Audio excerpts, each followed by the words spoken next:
Salam guys, video kali ini berkenaan cara bersihkan gigi dari kotoran karat degil yang tidak dapat dibersihkan dengan ubat gigi biasa. Sebelum ke video, sila langgan saluran Viral News Malaysia untuk dapatkan update video-video yang berinformasi dan juga bermanfaat.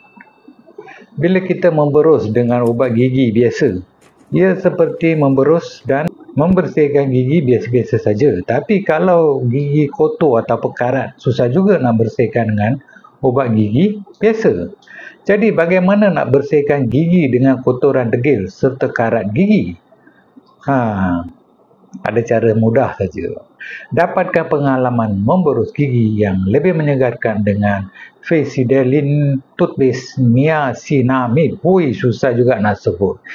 Ubat gigi inovatif yang bukan sekadar membersih tetapi juga mencerahkan dan juga melindungi enamel gigi secara semula jadi. Dirumus khas dengan niacinamide iaitu vitamin B3, ia membantu mengurangkan kesan kuning akibat kopi, teh, sirih dan makanan harian sambil mengekalkan kesihatan gusi dan kesegaran mulut lebih lama.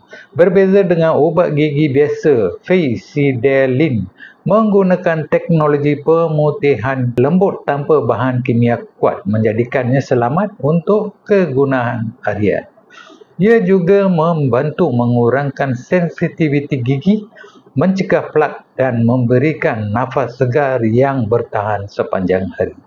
Dengan tekstur halus dan aroma mint semula jadi, setiap gosokan memberi rasa bersih mendalam serta meningkatkan keyakinan diri untuk senyuman lebih lebar. Sesuai untuk sisi keluarga dan bagi mereka yang mahu tampil dengan senyuman sihat, segar dan juga menawan. Facidelin Toothpaste kerana senyuman berseri bermula daripada gigi yang sihat. Dapatkan terus daripada HQ dekat sini ataupun link kat deskripsi di bawah. Sekian untuk video untuk kali ini. Sila like, share dan langgan saluran Viral News Malaysia untuk update video-video yang berinformasi dan juga bermanfaat. Jumpa lagi di video akan datang.